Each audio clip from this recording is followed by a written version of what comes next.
João, capítulo 3. Havia um homem do partido dos fariseus chamado Nicodemos, um destacado líder entre os judeus.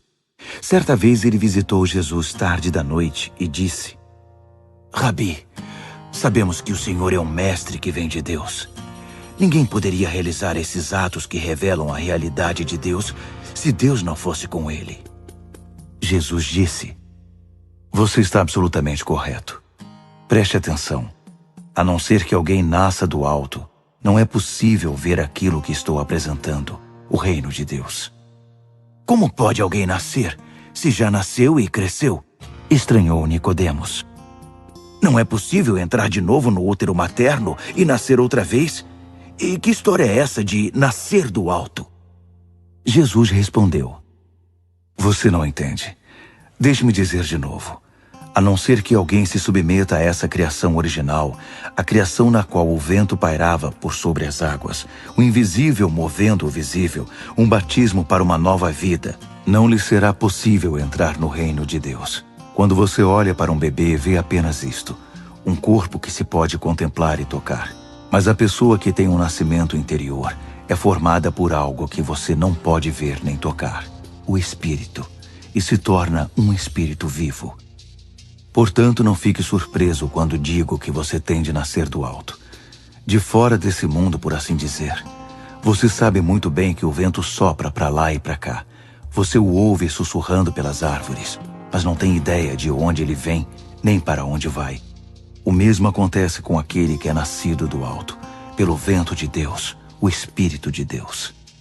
Nicodemos perguntou: O que o Senhor quer dizer com isso? Como acontece?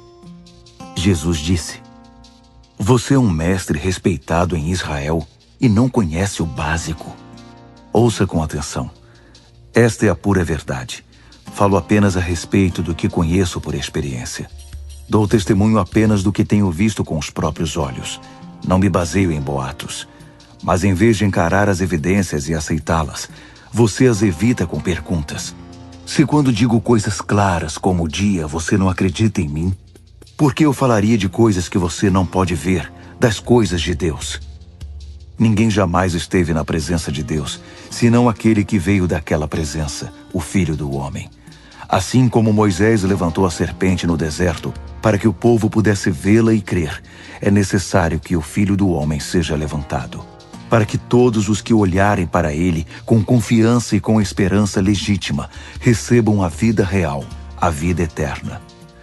Deus amou tanto o mundo que deu seu Filho, seu único Filho, pela seguinte razão: para que ninguém precise ser condenado, para que todos, crendo nele, possam ter vida plena e eterna. Deus não se deu ao trabalho de enviar seu Filho apenas para poder apontar um dedo acusador e dizer à humanidade como ela é má. Ele veio para ajudar, para pôr o mundo nos eixos outra vez. Quem confiar nele será absolvido, mas quem não confiar terá sobre si, sem o saber, uma sentença de condenação. E por quê? Porque não foi capaz de crer no único Filho de Deus, quando este lhe foi apresentado. Esta é a situação. A luz de Deus invadiu o mundo, mas a humanidade inteira correu para as trevas. Fugiram porque não estavam interessados em agradar a Deus. Aquele que pratica o mal é viciado em negar a realidade e iludir-se, e odeia a luz de Deus. Não vai querer se aproximar dela para não ser submetido a uma exposição dolorosa. Mas quem crê e vive na verdade e na realidade, recebe de coração a luz de Deus, de modo que sua obra pode ser vista, pois é a obra de Deus. Depois dessa conversa, Jesus foi com seus discípulos para o interior da Judéia e descansou um pouco com eles ali. Ele também batizava. Ao mesmo tempo, João batizava em Enom, perto de Salim, onde há muita água. Isso foi antes de João ser preso.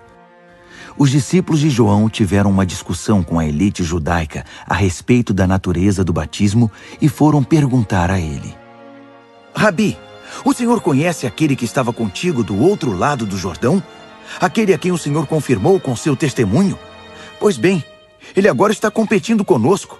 Ele está batizando também. E todos estão se tornando seguidores dele, em vez de se unir a nós. João respondeu: É impossível alguém ter sucesso. Falo de sucesso eterno. sem ajuda celestial. Vocês mesmos estavam lá quando deixei muito claro que não sou o Messias, mas apenas aquele enviado adiante dele para preparar o caminho. Aquele que recebe a noiva é por definição o noivo, e o amigo do noivo seu padrinho, no caso eu, apostos ao seu lado de onde pode ouvir cada palavra, está feliz de verdade. Como poderia sentir inveja se sabe que a festa acabou e que o casamento terá um bom começo? É por isso que meu cálice está transbordando. Chegou a hora de ele ocupar o centro das atenções e de eu chegar para o lado. Aquele que vem de cima é muito superior aos outros mensageiros de Deus. Quem nasceu na terra é terreno e fala uma língua da terra, enquanto ele apresenta a evidência do que viu e ouviu nos céus. Ninguém quer enfrentar esses fatos, mas qualquer um que examinar essa evidência poderá apostar sua vida nisto. O próprio Deus é a verdade. Aquele que Deus enviou nos comunica a própria palavra de Deus. E não pensem que ele divide o Espírito como se partisse um pão. O Pai ama o Filho de modo imensurável e tudo entregou a ele, para que ele passasse tudo adiante. Uma generosa distribuição de dons. É por isso que quem aceita o Filho e confia nele tem tudo. Vida plena e eterna. Também preciso dizer que quem rejeita o Filho e não confia nele, vive na escuridão e não vê a vida. Tudo que experimenta de Deus são trevas e ira tenebrosa no final.